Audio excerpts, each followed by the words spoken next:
and then contact information for me. My name is Erin Albrecht, and then Kimberly at Invest in Kids. So if you have any questions, as you can see our emails there, please reach out to us. If you scroll down, you will see some blank boxes. And they are blank because we have not yet submitted any surveys. But once you do, these boxes will actually fill up with a list of names of the students that you have successfully submitted the pretest for, and similar down here with the teachers.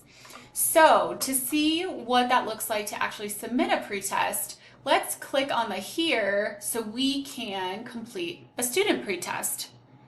So to get started, you will just go through and answer each of the questions that you see here on the page. So the classroom ID will be the name of the lead person for the data in that classroom.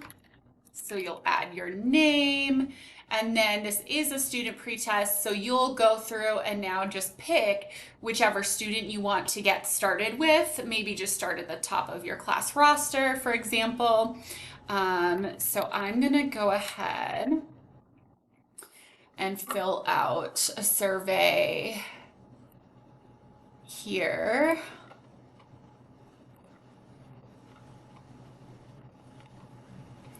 All right, and so then after you first fill out some of the demographic questions, now you get into some of the questions that are part of the social competence scale.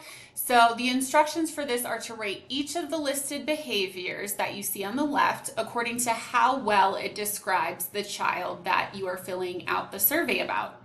So just think carefully to what extent this child does each of these things as you answer on a scale of not at all to very well. So whichever of these categories you feel best represents where that child is currently at, you will select. So I'm going a little bit quickly for the purposes of this example, but again, just be thoughtful and think about how well this applies to the student in question.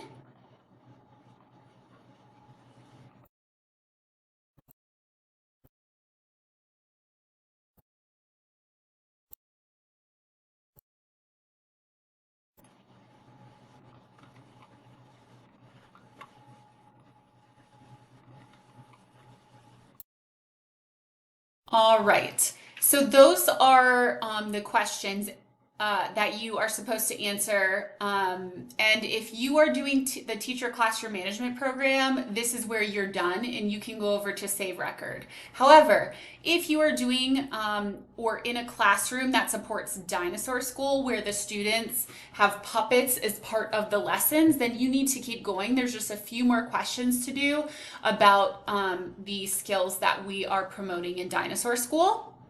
So you'll start with number 1 here, and again, rating each of the statements according to how well it describes the child in question.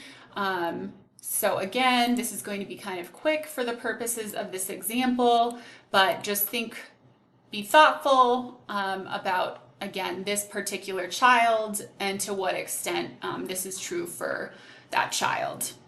So now you can see we are at the end, and it tells you, please remember to click Save Record, which is the button in the right-hand palette before moving on to the next pretest. So it's really important. You have to click Save, and you can only do that when you've completed all the necessary questions so that it actually is saved to the system. So I just clicked on the Save Record button. And now I see this message, record saved. So now that's a gold star, I'm good to go. And now I'm going to hit continue. And now you can just see the information saved that I just entered for this student. And I can do one of two things. I can either click new student pretest and keep on going and fill out another pretest for a different student in my class, or I might be done and I might need to go do something else and then come back and work a little bit later, and that's totally fine. But when you click the My Apricot, as I just did, that takes you back to the home page. So whenever you want to get back to the home page, click My Apricot. Just make sure that if you were working on a pretest, you clicked Save Record first.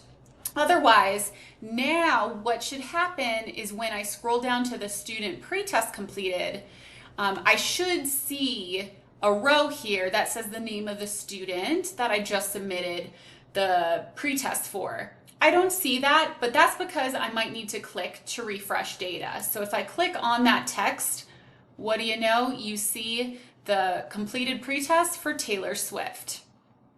So that was the student pretest. It's a very similar process for teacher pretest. Just make sure you're following the correct link here, and very similar format. And you should have one pretest filled out by each staff member in the classroom that has been trained in the Incredible Years and is supporting the program in your classroom. So go through, carefully select the site at which you are currently teaching and delivering the program.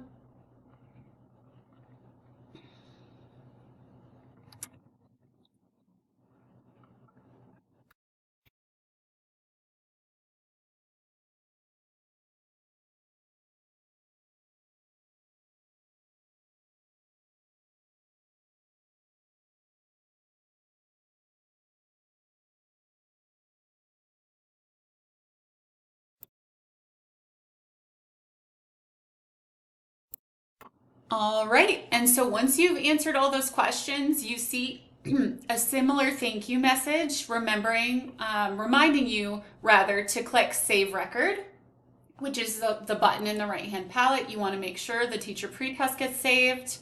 Record saved, great. And now I'm going to go to my Apricot. I'm going to scroll down. I don't see my saved form, so I'm going to click to refresh data, and what do you know? So that is how you successfully enter the teacher and student pretest in Apricot.